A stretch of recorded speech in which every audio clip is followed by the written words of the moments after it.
Israeli বাহিনী ও মার্কিন সমর্থিত ঘাঁটি দিয়ে ইরানের তেহরানে বিমান হামলা চালানো হয়েছে, যেখানে ইরানি প্রেসিডেন্টের অফিস এবং নিরাপত্তা কাউন্সিল ভবন লক্ষ্য করা হয়েছে।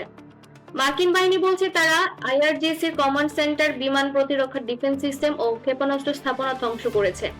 কাতারি বিমান বাহিনী দাবি করছে তারা ইরানে দুটি বোম্বার বিমান ও বেশ কিছু ক্ষেপণাস্ত্র ভূপাতিত করেছে।